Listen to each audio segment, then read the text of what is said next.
Olá, pessoal. Então vamos aqui iniciar a aula número 6 do minicurso Introdução a Transições de Fase, dando prosseguimento à aula número 5, onde a gente apresentou um modelo mecânico e termodinâmico. Nessa aula a gente vai apresentar um segundo exemplo de um modelo puramente mecânico, que é essencialmente composto pela arco e bola. Então esse modelo mecânico eu dividi ele em duas partes. Essa aqui é a aula número 6, parte um. Vamos iniciar então essa aula. Então, essencialmente, o modelo mecânico é essa descrição que aparece nessa figura. A gente tem um arco, esse arco ele está rotacionando com uma frequência constante ômega. No arco também há uma bolinha de massa m e, e o raio do círculo que está em rotação é r. E a distância do eixo de rotação que está no semicírculo, ou seja, no centro do círculo, desse eixo até a bolinha é uma distância r pequena. Então aqui a gente tem a descrição, né? Uma massa de bola m, um círculo de raio r, frequência angular constante, o eixo de rotação é no semicírculo, isso aqui é uma hipótese importante. Não existe atrito entre a bola e o círculo, uma outra hipótese. Aqui eu até coloquei um artigo do Mancuso e Schreiber no American Journal of Physics 2004. Lá tem, eles fizeram o experimento, vamos dizer assim, né? Desse modelo mecânico. Bom, seguindo, então aqui a gente tem a geometria da relação entre a distância do semicírculo até a bola, que é o R pequeno, o R grande é o raio, e aqui a gente vê a relação o seno de θ como seno cateto oposto sobre a hipotenusa. Então, o R igual a R grande seno de θ. E aqui a gente tem que aplicar a segunda lei de Newton. Só que tem um porém aqui que a gente vai aplicar no referencial da bola. Mas a bola, por sua vez, ela está girando junto com o círculo. Então, a gente tem aqui um referencial não inercial. E daí, automaticamente, vai aparecer forças não inerciais. Porque a gente vai imaginar que, em algum momento, vamos dizer assim, a bola vai atingir um ângulo θ e ficar parado. Então, no referencial da bola, o somatório das forças vai ser igual a zero, ela fica em repouso nesse referencial. Mas antes disso, tem que considerar, por exemplo, a força centrípeta, que é igual a massa vezes aceleração centrípeta, que é igual a aceleração centrípeta, ômega ao quadrado vezes r pequeno. E também tem as forças normal e a força peso. Vamos considerar então o sistema de eixos inicialmente no sistema cartesiano, eixo x e y. A gente tem esse sistema, aqui é a decomposição das forças nos eixos. Então a gente vê que, por exemplo, a força peso está no eixo y, a força centrípeta está no eixo x e a normal vamos ter que decompô-la no eixo y e x. Então a gente tem que decompor a força normal nos eixos. A gente vê claramente que nessa figura aqui do triângulo, que a componente y é igual a n cosseno e a componente x é n seno. Essas decomposições aqui. E daí a gente vai ter que aplicar, né, no equilíbrio, ou seja, no referencial da bola, as forças vão se cancelar.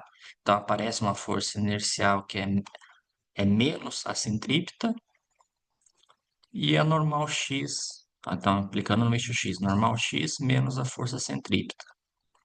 Então, normal x é n seno, aí fica menos m vezes a aceleração centrípeta, substitui a expressão da aceleração centrípeta e também lembrando que o R é R seno, dá essa expressão. Colocando o seno em evidência, a gente fica com a expressão que está aqui, né? Seno de θ, parênteses, normal menos m ômega 2 R igual a zero, que possui claramente duas soluções. A primeira já é evidente, que é o θ igual a zero, já que seno de θ é igual a zero.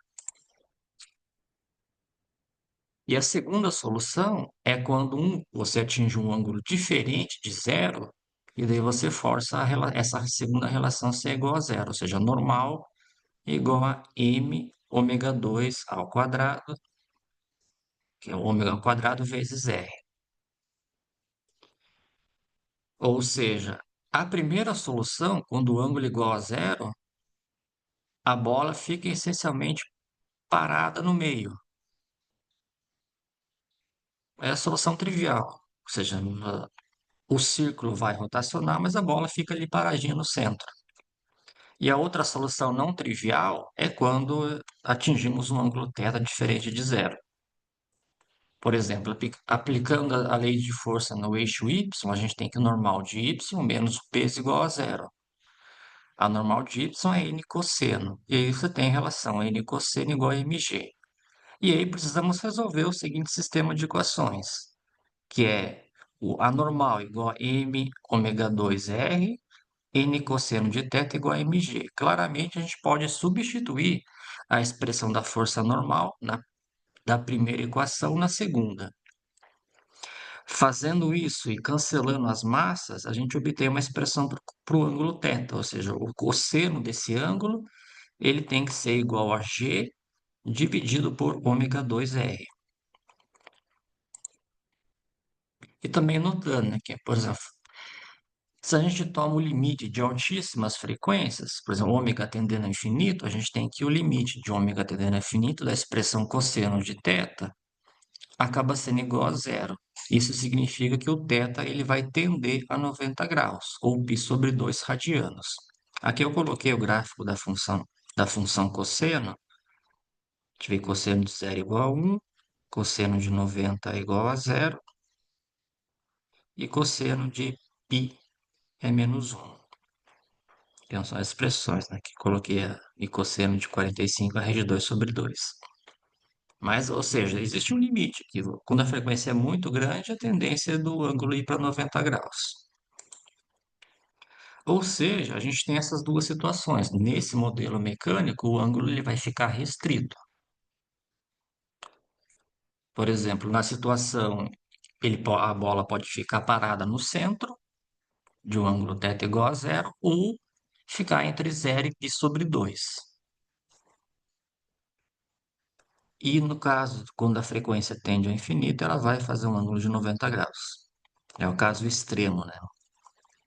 Só que agora a gente tem que analisar essa relação, ou seja, cosseno de θ igual a g sobre ômega 2r, e mais a restrição em θ, e ver o que realmente é consistente. E é o que foi feito nessa expressão, mas antes, na expressão da próxima página, antes a gente vai ter que, é conveniente definir um parâmetro que a gente tem que é chamado frequência angular crítica, que é a ômega c igual a raiz quadrada de g dividido por r. Aqui a gente viu claramente, por análise dimensional, se o g é aceleração gravitacional, então as unidades é metro por segundo ao quadrado. O raio é distância, é metro. Então, quando a gente faz a raiz quadrada de g sobre r, isso fica 1 sobre segundo. De fato, isso tem dimensão de frequência, ou seja, o inverso do período. E daí a expressão para o ângulo fica cosseno de θ igual à frequência crítica ao quadrado sobre a frequência ao quadrado. Ou seja, a frequência crítica ela está assim, relacionada à aceleração gravitacional e ao tamanho do raio. Aqui eu coloquei, em princípio, a aceleração a gente está no planeta Terra vai ser 9,8 aproximadamente, né, metros por segundo ao quadrado, que é uma constante. Embora o raio você até consegue mexer, né? Você pode fazer o aparato com diferentes raios. E daí meio que tentar alterar um pouco o valor da frequência crítica. Mas não um raio tão grande, né? A ponto de tem que ser realizável experimentalmente. Ideia a gente tem, né? Precisamos comparar essas frequências, a frequência de rotação com o valor da frequência crítica e ver dessa relação cosseno de θ igual a ômega c quadrado dividido por ômega 2 quadrado, qual que é consistente? É menor que a frequência crítica, é igual, é maior? É isso que a gente precisa analisar agora. E daí a gente já sabe que o ângulo ele tem que estar entre zero e π sobre 2, ou seja, 0,90 graus. Então, automaticamente, o cosseno do ângulo tem que estar entre zero e 1, já que a gente mostrou pelo gráfico da função cosseno. E a gente substitui. Se o cosseno de θ é ômega c quadrado sobre ômega 2, a gente tem essa expressão aqui. E como as frequências são positivas, a gente já tira aqui a relação em que para que o sistema, ou seja, a bola, ela vai de um ângulo diferente de zero, nós temos que estar acima ou igual que a frequência crítica. É uma relação. E, evidentemente, né, para frequência abaixo da frequência crítica, a única solução possível é o ângulo θ igual a zero. Ou seja, a gente acabou de mostrar que o que já tinha vindo da lei de Newton, no eixo x, que era essa relação seno de θ, parênteses, n, menos m ômega 2r, igual a zero. Então, o que a gente tem é que se você está abaixo da frequência crítica, então a solução é θ igual a zero. Ou seja, o arco vai rotacionar, mas a bola vai ficar ali parada no centro. Mas, se a frequência de rotação for maior ou igual que a frequência crítica, então a bolinha ela vai ficar de um ângulo θ fixo, e esse θ podendo ser entre zero e π sobre 2. Então, essas são as soluções que a gente tem. Portanto, podemos dizer, né, que a frequência crítica ela separa as regiões de comportamento do sistema mecânico, pois quando você está acima dela, o ângulo é diferente de zero, abaixo o ângulo é igual a zero. Nesse sentido, a gente começa a estabelecer uma conexão entre os sistemas que a gente fez anteriormente, de sistemas magnéticos, transição de fase, só que aqui a gente tem um papel em que a frequência crítica faz o papel da temperatura crítica e o ângulo θ, vamos dizer assim, faz o papel da magnetização. Isso vai ficar mais claro na próxima aula. Mas aqui a gente já começa a ver que, opa, a frequência crítica meio que separa essas regiões. Então, resumindo, o que a gente obteve é isso, é o sistema. Você tem um arco rotacionando. Quando você está numa frequência acima da frequência crítica, a bolinha vai ficar de um ângulo θ. E a gente mostrou que essas aqui eram as forças que atuavam na bolinha. No referencial dela, daí fica um sinal negativo que a gente tem que colocar aqui na força centrípeta, que é uma força, aqui parecia com uma força não inercial. Então, essa aqui é a solução. Primeira solução, θ igual a zero para frequência menor, e a segunda solução, θ não trivial para ômega maior que o ômega c, onde ômega c é a raiz quadrada de g sobre o raio. Uma observação que é importante nesse momento é que quando você estiver acima da frequência crítica, temos duas posições que elas são equivalentes, ou seja, tem a mesma probabilidade de ocorrer, ou ela vai para a direita ou para a esquerda. Uma vez que a gente tem que o cosseno de θ é uma função par, aqui não muda, né? Se você troca θ por menos θ. Claro que, como eu entendi, no mundo real sempre tem alguma coisa que vai atrapalhar, um pouquinho de atrito, um vento, e acaba quebrando essa simetria. E nesse momento é interessante a gente discutir comparar o sistema descrito nas coordenadas cartesianas e coordenadas polares. A gente vai ver que as coordenadas polares é um pouquinho mais interessante.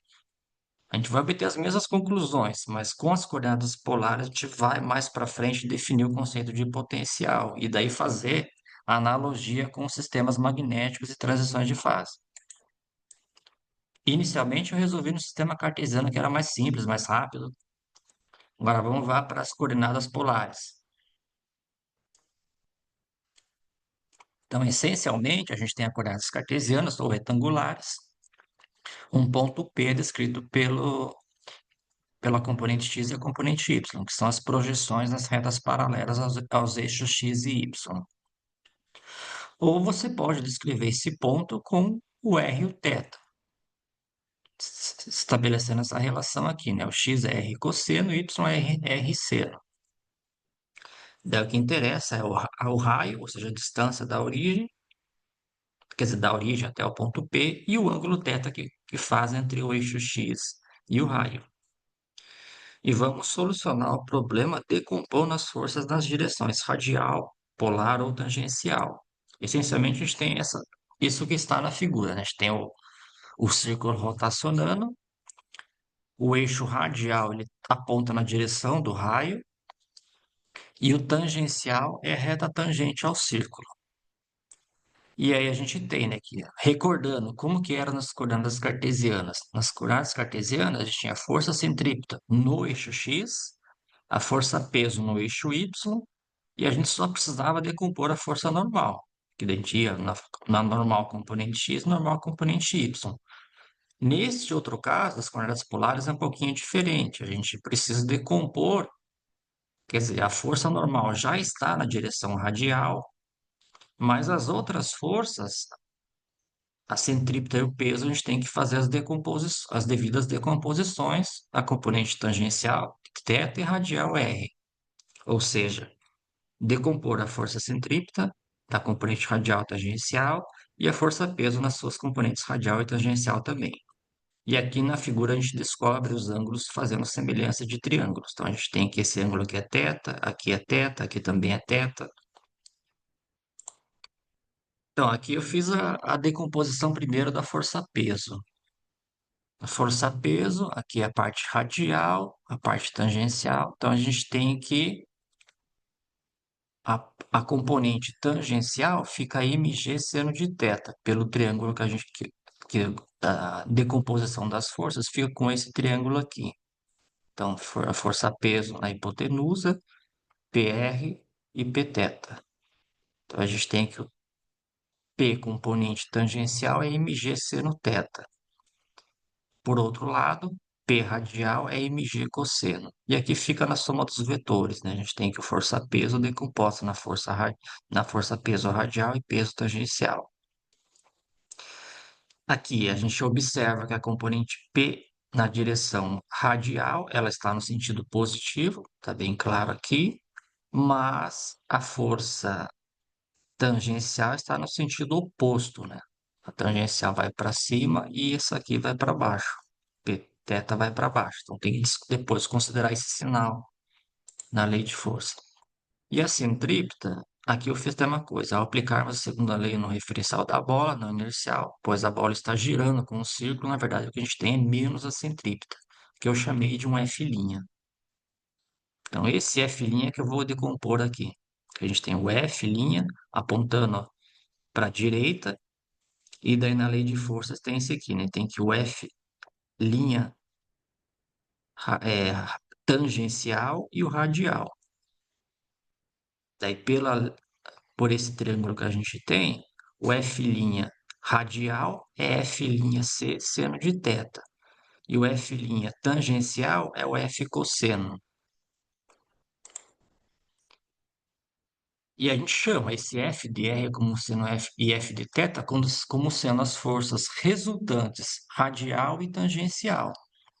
E colocando os devidos sinais, a gente tem que a força radial, ela é menos a normal, mais força-peso componente radial, mais F' componente radial.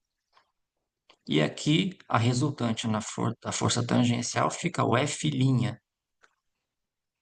componente tangencial menos, como eu comentei anteriormente, né, o peso vai na direção contrária, menos força-peso na direção tangencial. E colocando todas as expressões que a gente obteve, a gente fica com essas duas expressões.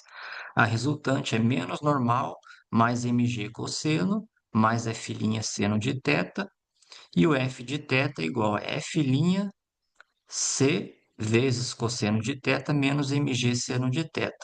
Esse F' em módulo, ele é igual à força centrípeta. Ele só aponta na direção oposta. Então, fica massa vezes aceleração centrípeta, que é m ômega 2r. O r, por sua vez, a gente tirava da relação entre os triângulos.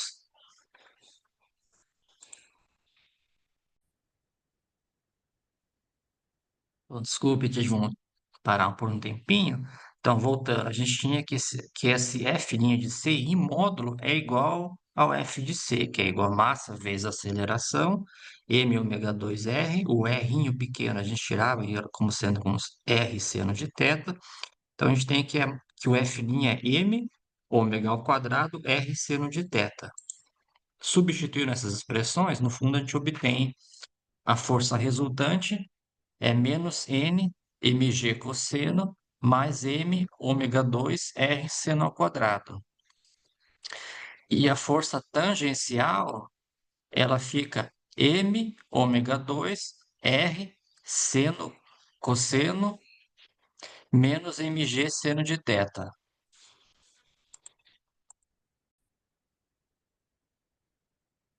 A gente acaba obtendo essas forças resultantes. Então, voltando, o que a gente fez essencialmente é substituir a expressão do F'. Daí, quando substitui, aqui já tem um seno, aqui tem outro seno, fica um seno ao quadrado. E aqui fica seno cosseno, como temos nessas expressões aqui. E no equilíbrio, no sentido que a gente está no referencial da bola, ela está girando com um círculo, mas se eu estou sentado nela, por exemplo, eu estou observando que ela está parada. Então, as forças resultantes devem ser nulas no referencial da bola. Aqui a gente faz primeiro o F de tangencial igual a zero. Colocando esse aqui igual a zero, a gente tem m ômega 2 r seno cosseno menos mg seno de θ igual a zero. E supondo que a massa é diferente de zero, novamente a gente coloca o seno em evidência e fica essa expressão aqui. E, assumindo que o ângulo seja diferente de zero, automaticamente o termo que está entre parênteses é igual a zero. A gente tem que ômega 2 r cosseno menos g igual a zero. Ou exatamente a expressão que a gente obtém, cosseno de θ igual a g r ômega 2. E lembrando da definição da frequência crítica, fica cosseno de θ ômega c quadrado sobre ômega 2 quadrado. Exatamente a solução que a gente obteve no sistema cartesiano. Por outro lado, se a gente fizer o f de r igual a zero, ou seja, a radial igual a zero, a gente só lembra que então fica menos normal mais mg cosseno mais m ômega 2 r seno ao quadrado igual a zero. Substituindo, então fica n igual a mg cosseno mais m ômega 2 r, e o seno ao quadrado a gente escreve como 1 menos cosseno ao quadrado. Daí fica essa expressão, a normal igual a m ômega 2 r mais mg cosseno menos m ômega 2 r cosseno ao quadrado. Colocando o cosseno ao quadrado na segunda e terceira parte, a gente fica com a expressão n normal igual a m ômega 2 r mais m cosseno de θ, daí parênteses, g menos ômega 2 r cosseno, que é a solução que a gente obteve para a força tangencial igual a zero. Então, esse segundo termo aqui é nulo. Em outras palavras, normal igual a m ômega 2 r. Ou seja, é exatamente aquela solução que a gente obteve, tanto nos eixos x e y ou nas componentes radial e tangencial. As conclusões, de fato, serão as mesmas. A novidade é o que aparece é que quando a gente utiliza o conceito das coordenadas componente radial, componente tangencial, a gente pode analisar aqui, já que o θ é um ângulo de interesse, né, são frequência acima ou abaixo, ele vai ter um θ igual a zero ou um θ diferente de zero. Então, o θ é o parâmetro de interesse nesse problema. A gente define o potencial relacionado ao ângulo θ, da mesma maneira que a gente fez anteriormente para o outro modelo. Ou seja, f de θ é o menos 1 sobre r, derivada de V, onde V é a energia potencial, derivada em relação a θ. Por sua vez, a gente já conhece qual é a expressão para o f de θ. É igual a m ômega 2 r seno cosseno menos mg seno de θ. E é possível mostrar, e vamos mostrar daqui a pouco, que o potencial pode ser dado por essa expressão, mgr, parênteses, 1 menos cosseno, menos desculpa, ômega 2 seno ao quadrado sobre 2 ômega c quadrado.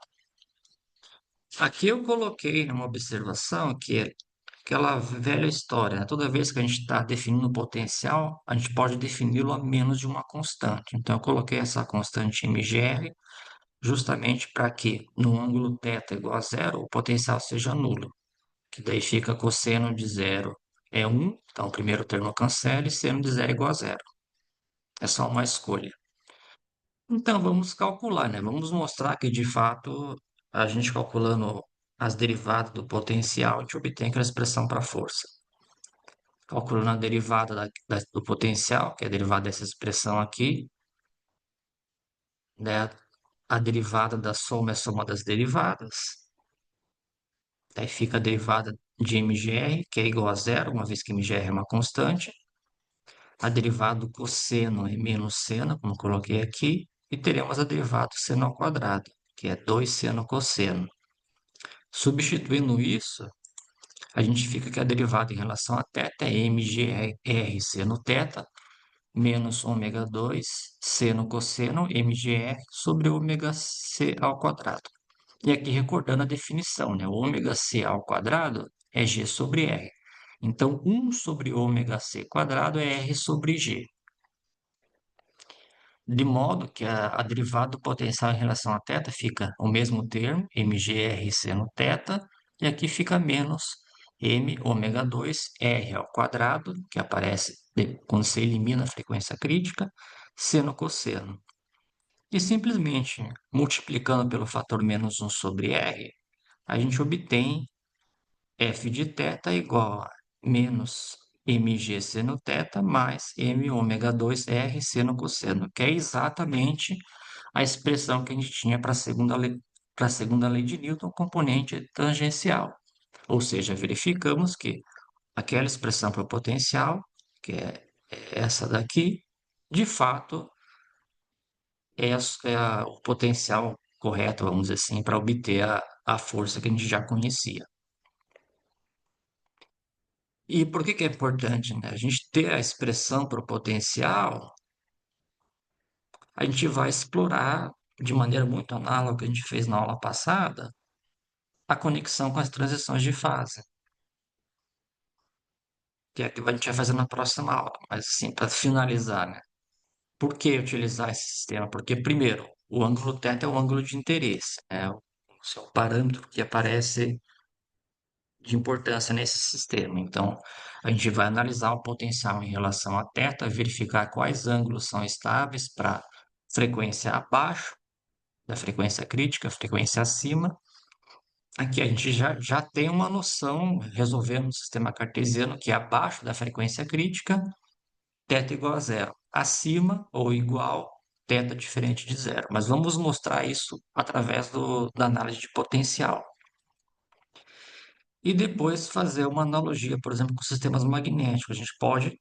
Bom, a gente está falando de um θ arbitrário, mas se a gente faz que esse θ é um ângulo muito pequeno, vamos fazer aproximações em série de Taylor e mostrar que esse potencial ele pode também ser aproximado por alguma coisa vezes θ ao quadrado mais alguma outra coisa vezes θ na 4. E assim fica mais clara a transição de fase, onde a gente vai reconhecer que o potencial obtido aqui ele é muito análogo com a energia de Gibbs que a gente estava trabalhando nas transições de fase. Então, por hoje é isso, pessoal. Obrigado. Até mais.